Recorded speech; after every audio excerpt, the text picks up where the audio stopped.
This is a Hot Pie Original. I remember the days, it's funny to say this, but I remember the days of talk radio when this came up a lot. It was too much, honestly.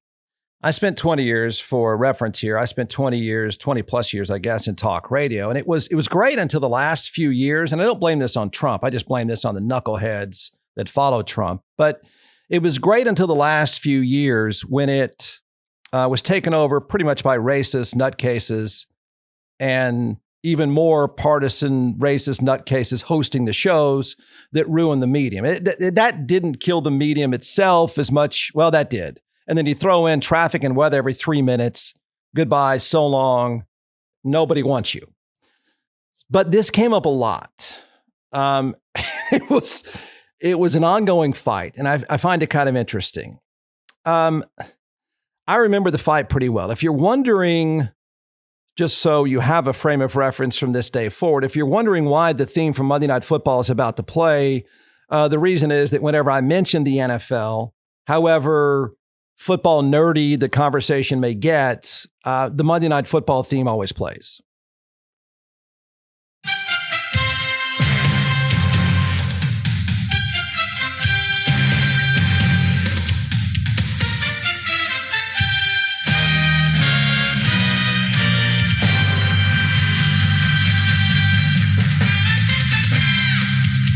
Now, I'll say this, you don't have to be a football nerd to appreciate this argument. And some people may have been around long enough to appreciate this. A lot of the audience believed that the NFL was blackballing Tim Tebow because he wore his religion so openly. And I tried. And I'll do it again, and I've done it with Colin Kaepernick.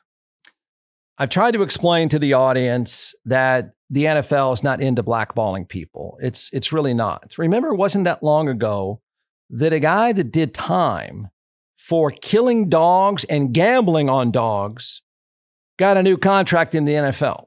So please understand that the concept of blackballing doesn't really exist.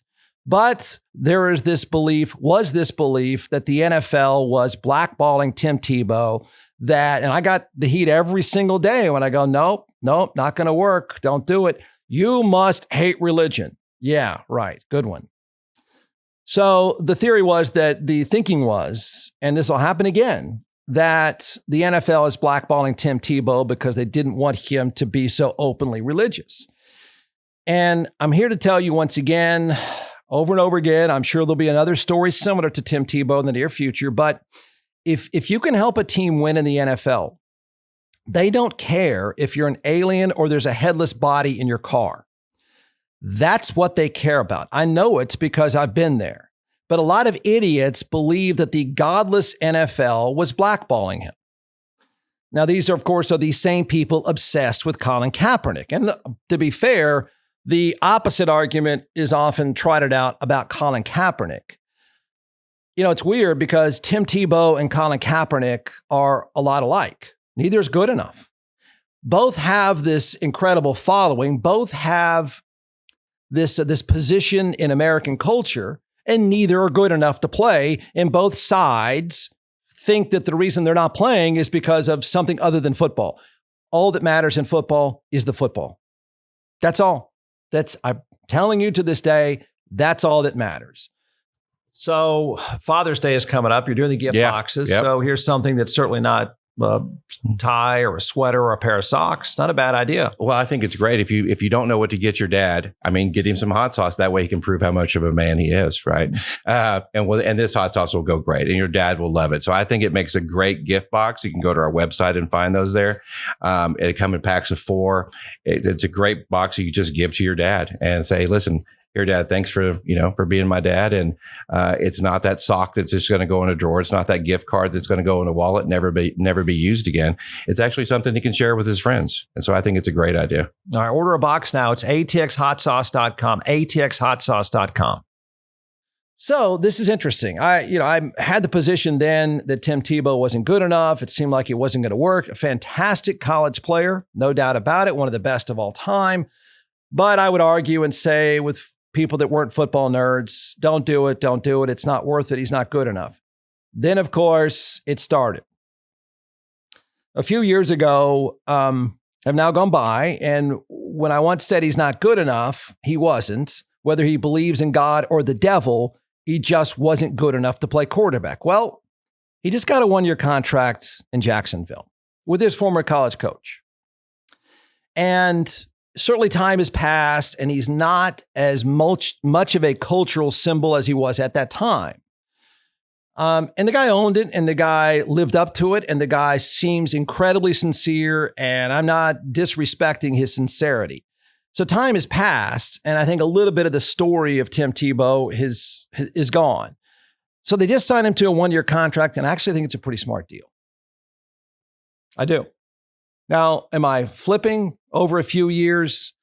Not entirely. This is a fairly smart football move that's a decent try. The 1-year contract with the Jacksonville Jaguars, I don't think is a bad idea. In fact, give him a shot. Why I've changed is pretty simple. He wasn't good enough to be a quarterback. And this is where the conversation turns football nerdy, but he wasn't good enough to be a quarterback.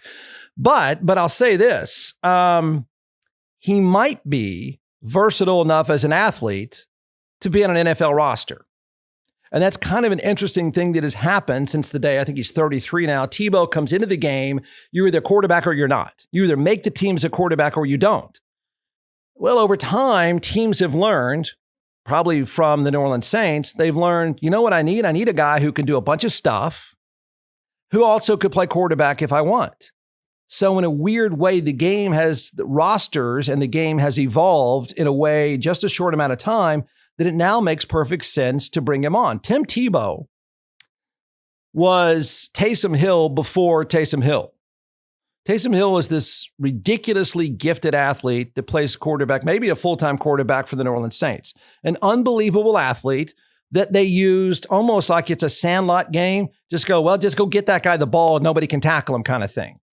Well, Tim Tebow, in a weird way, is kind of that. That's where he should have been years ago. So strategically, I think it makes some sense. Freakishly good, freakishly big, freakishly athletic. He can do a lot of stuff. He can play quarterback. He can also save roster space. I see this working. Got it? There's the football nerdy part. But now he's 33. He hasn't played the game in a long time. Here's the cultural part that you can prepare yourself for the blowback. I think it's a fairly smart football move. I've argued the reasons why it's a fairly smart football move. But if and when he gets cut, okay, and the chances are pretty good that he'll get cut. It's tough to make an NFL roster. But if and when he gets cut, watch the NFL haters go crazy again. Watch him, if and when he gets cut, become a political tool all over again. And the NFL haters are going to blame it on the woke NFL.